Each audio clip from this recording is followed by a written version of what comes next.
Dari tradisi ke inovasi, menguatkan pendidikan dengan nilai lokal dalam pembelajaran kolaboratif. Payung gelis adalah salah satu simbol budaya yang mencerminkan keindahan dan keanggunan. Berasal dari kota Tasikmalaya, payung ini dibuat dengan berangka bambu dan tulang kertas yang dihiasi motif khas warna-warni. Payung gelis juga memiliki nilai estetik yang tinggi dan sering digunakan dalam berbagai acara adat dan perayaan budaya.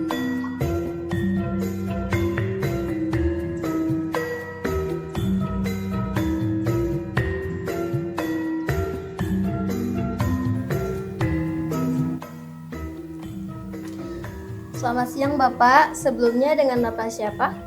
Ya, selamat siang. Dengan Bapak Yayat Sudrajat, Dengan Bapak Yat sebagai pengrajin payung payung gelis. gelis.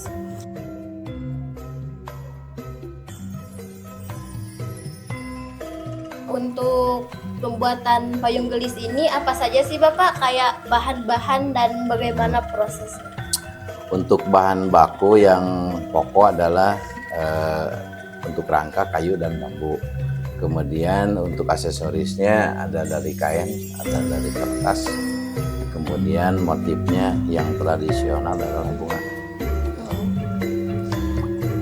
Bagaimana cara Bapak menjaga keaslian budaya Tasik ya Bapak, ini payung gelis di era zaman yang sekarang gitu Bapak? Oh, salah satunya adalah yang harus kita lestarikan adalah nilai seni budayanya, khususnya bunga, karena payung gelis itu identik dengan lukisan bunga. Jadi kalian kalau pergi kemana aja ada payung yang motifnya bunga, pasti itu dari Tasik.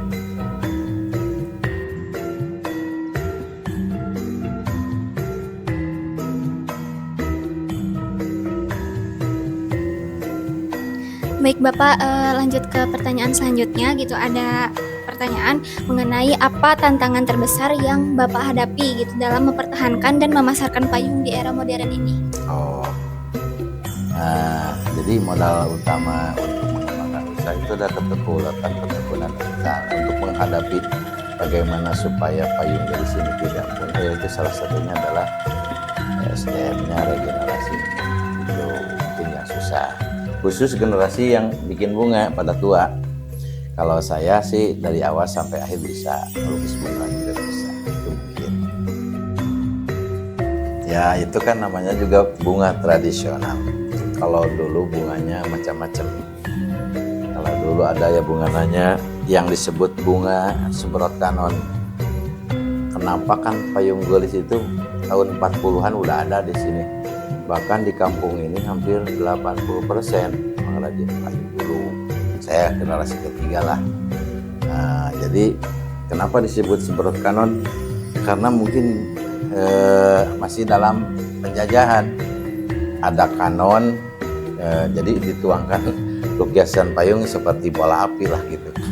Itu udah punah karena yang tidak ada regenerasinya dulu, tidak ada dokumentasi gimana bunga sembrot kanon dulu teh. Kalau sekarang kan banyak, tinggal didokumentasikan, kita tiru aja. Itu tidak ada sampelnya. Yang kedua Siti Akbari, itu tidak ada, punah. Tidak ada orang yang ngelukisnya sudah tidak ada, jadi tidak ada dokumentasi. Yang ketiga ada misribut. Misribut itu kan dulu semua pengrajin payung itu di jalan lah. Ketika gerimis itu ribut diaktifkan lah mencekurang mah gitu teh. Simpel. Kalau ngelilinginnya keliling, bunga keliling. Kalau separuh paling bunga gunung katanya. Kalau 3 ya bunga 3. Jadi segitu aja, simpel aja sekarang. Terima kasih banyak Bapak Ya, sudah sama-sama. memberikan informasi yang sangat berharga bagi kami. Mohon maaf telah mengganggu waktunya. Ya, sama-sama. Selanjutnya, metode kolaboratif ini telah terbukti efektif dalam meningkatkan keterampilan siswa, khususnya dalam pembelajaran seni budaya. Untuk memahami lebih dalam bagaimana pendekatan ini diterapkan di sekolah, mari kita dengarkan langsung dari guru seni budaya di SD Amut. Insya Allah kita di sekolah tentunya memperkenalkan semua budaya-budaya lokal yang ada di Tasikmalaya, termasuk mungkin dari batik, dari kelom gelis, payung gelis.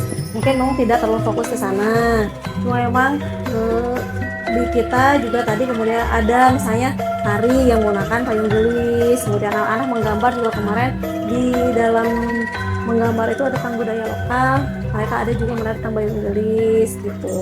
Nah, tapi untuk secara detail ke sana mungkin kita belum, tapi mungkin ke depannya mudah-mudahan kalau misalnya temanya masih sama tentang batik atau kemudian mungkin juga tidak hanya pun tentang batik, mungkin kalau misalnya nanti ada proyek tentang pengenalan budaya lokal tentang payung gelis, mungkin kita bisa kunjungan ke sana. Tapi di sini anak-anak memang sudah dikenalkan, kayak payung gelis itu memang budaya Tasik itu dikenalkan, tapi mungkin untuk memperdalam belum bisa. Alhamdulillah anak-anak itu semuanya sangat antusias dalam mempelajari apapun gitu, termasuk mungkin budaya-budaya lokal. Yang sekarang juga kan kalau sedang mempelajari permainan tradisional kalau sekarang. Nah itu juga sangat antusias. Kemudian makanan lokal, sekarang itu kan makanan tradisional, batik yang mungkin kalau kedepannya kita kenalkan juga dengan favorite, insya Allah anak-anak di sini tuh sangat antusias, aktif dan berani. Kemudian mereka itu sangat ingin sekali mempelajari hal-hal seperti itu, semuanya untuk memperkenalkan budaya-budaya kita gitu kan. Termasuk mungkin kemarin di batik itu ada yang sekarang itu batik model payung ya, kalau nggak salah kemarin model batik payung Tasik ada, itu dalam batik mereka dikenalkan. Kan beberapa yang tentang yang khusus Tasik itu salah satunya adalah batik model payung gelis itu. Nah itu kolaborasi tentunya ketika kita kan kita tidak bisa berdiri sendiri ya. Pastinya ketika kita mengenalkan kita harus bekerja sama dengan orang yang lebih tahu di bidangnya itu. Nah, apa sih Bu kesulitan dalam mengenalkan kebudayaan lokal tuh terhadap anak-anak gitu? Nah, itu tentu tugasnya kita lah untuk mengenalkan kepada mereka, baik dalam pembelajaran, dalam keseharian. Oke, harapan sekolah ya mudah-mudahan sekolah kita itu tidak hanya tergiur dengan produk luar ya, gitu kan. Nah, kita juga harus bangga bahwa kita sebagai orang Tasik tentunya, sebagai orang Jawa Barat, mempunyai produk-produk lokal yang bisa kita banggakan bahkan sampai ke mancanegara. Mengenalkan, kemudian membuat bangga dan mencintai produk lokal itu sendiri. Itu harapan kami. Melestarikan tradisi bukan berarti terjebak di masa lalu, tetapi membuka peluang untuk masa depan yang lebih inovatif dan bermakna. Dengan menghargai warisan budaya, kita membangun fondasi yang kuat untuk menciptakan perubahan yang selaras dengan identitas kita.